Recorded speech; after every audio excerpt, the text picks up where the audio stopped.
ਵੇਖ ਕਹਿ ਦੋ ਜੇ ਤੂੰ ਮੈਨੂੰ ਹੀਰ ਨੂੰ ਛੱਡਣ ਦਾ ਕਿਹਾ ਤੇ ਚੰਗਾ ਨਹੀਂ ਹੋਏਗਾ। ਖਬਰਦਾਰ ਮੈਨੂੰ ਕਦੀ ਨਾ ਕਹੀਂ ਕਿ ਮੈਂ ਹੀਰ ਨੂੰ ਛੱਡ ਦਿਆਂ, میں ہیر نو نہیں چھڈاں گا اوئے۔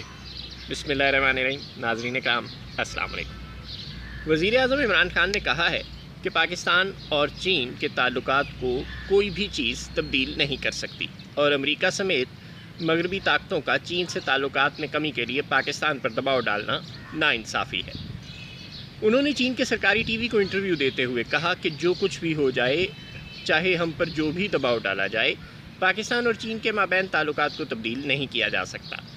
وزیر اعظم نے کہا کہ خطے میں ایک عجیب اور زبردست طاقت کا مقابلہ جاری ہے جسے ہر کوئی جانتا ہے۔ امریکہ نے کواد کے نام سے ایک علاقائی اتحاد تشکیل دیا ہے جس میں بھارت اور چند دیگر ممالک شامل ہیں۔ تاہم پاکستان کا ماننا ہے کہ امریکہ اور دیگر مغربی طاقتوں کا یہ توقع رکھنا ناانصافی ہے کہ پاکستان جیسے ممالک کسی کی طرفداری کریں گے۔ ہم کسی کی طرفداری کیوں کریں؟ ہم تمام ممالک سے اچھے تعلقات رکھنا چاہتے ہیں۔ عمران خان نے واضح کیا کہ اگر پاکستان پر چین سے تعلقات میں تبدیلی یا اس میں کمی کے لیے دباؤ ڈالا جاتا ہے تو ایسا نہیں ہوگا۔ خواتین و حضرات سب جانتے ہیں کہ پاک چین تعلقات بہترین اور سدا بہار تعلقات ہیں، جبکہ پاک امریکہ تعلقات مشکوک ترین اور متغیر ترین تعلقات ہیں۔ لیکن سوال یہ ہے کہ آخر سفارتکاری نام کس چڑیا کا ہے؟ ایک اچھے سفارتکار کا ہمیشہ صرف ایک ہی اصول ہوتا ہے اور وہ ہے انگیج انگیج اور انگیج، یعنی بار بار اور مسلسل دیگر ممالک سے دوستی کرنے اور تعلقات کو بہتر سے بہتر تر کرنے کی کوشش کرنا، اور ایسا صرف اس لیے کیا جاتا ہے کیونکہ اسی میں ملکوں کا مفاد ہوتا ہے۔ پاک امریکہ باہمی تجارت کا حجم تقریباً $6.5 ارب سالانہ ہے۔ یوں ہمارے ملک میں ہر سال امریکہ سے کثیر زر مبادلہ آتا ہے اور ہماری تمام تر کوششیں یہ ہونی چاہیے کہ اس میں مزید اضافہ ہو، نہ کہ کمی۔ جب بولنے سے حقائق تبدیل نہیں ہو جانے، جب امریکہ، UAE یا دنیا کے کسی بھی ملک نے ہماری تڑیوں سے ڈرنا ہے ہی نہیں، الٹا ہماری ایسی پیش بندیاں یا تڑیاں ہمارے کسی ملک سے تعلقات کو خراب کر کے ہمارے لیے مسائل پیدا کرنے کے سوا اور کچھ نہیں کر سکتی، تو پھر ہم خاموش رہنے اور اپنے ملک کے لیے زیادہ سے زیادہ مفادات حاصل کرنے کی پالیسی کو اپنانے پر آخر کیوں توجہ نہیں دیتے؟ پہلی بات تو یہ ہے کہ جب امریکہ آپ پر چین سے تعلقات خراب کرنے کے لیے دباؤ ڈالے گا، آپ تب بولیے گا، پہلے کیوں بول رہے ہیں؟ اس سے تو اگر آپ کے امریکہ سے تعلقات خراب نہیں بھی ہونے تو بھی ہو جائیں گے۔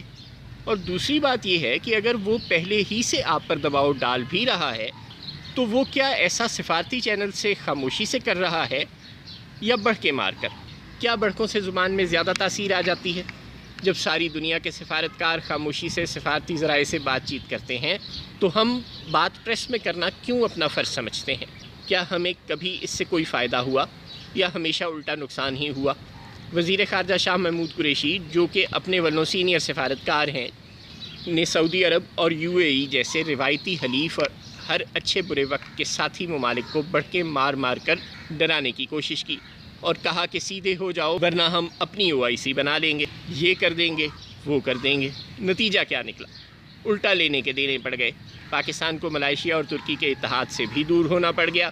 سعودی عرب اور UAE نے ہمارے بینکوں سے اپنے پیسے بھی نکال لیے، اور 2019 کے شروع میں وزیر اعظم عمران خان سے ملاقاتوں میں سعودی ولی عہد شہزادہ محمد بن سلمان اور اماراتی ولی عہد محمد بن زید ال نہیان نے پاکستان میں سرمایہ کاری کے جو وعدے کیے تھے ان پر عمل درآمد بھی کھٹائی میں پڑ گیا۔ اب ایک طرف تو وزیر اعظم صاحب فرما رہے ہیں کہ ہم کسی کی طرفداری کیوں کریں، ہم سب سے اچھے تعلقات چاہتے ہیں، اور دوسری طرف وہ صاف امریکہ، جاپان اور آسٹریلیا سمیت کواد میں شامل چاروں ملکوں کو خطے میں مخصوص عزائم کا مالک ہونے اور پاکستان پر اور پاک چین دوستی پر دباؤ ڈالنے کا مرتکب بھی قرار دے رہے ہیں۔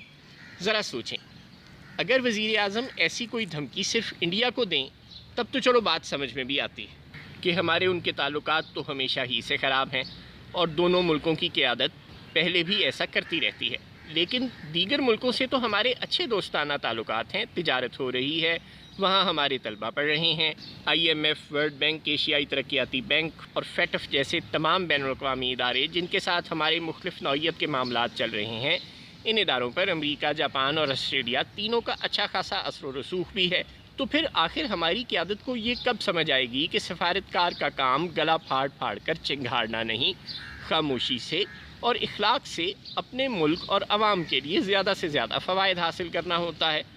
اور کوئی ملک آپ کی مدد صرف تبھی کرتا ہے جب آپ کے اس سے دوستانہ تعلقات ہوں، کیونکہ کم از کم آج کے زمانے میں طاقتور سے طاقتور اور کمزور سے کمزور ملک کی ایک ہی خارجہ پالیسی ہے، اور وہ یہ کہ تڑی سے ڈر نہیں لگتا صاحب، پیار سے لگتا ہے۔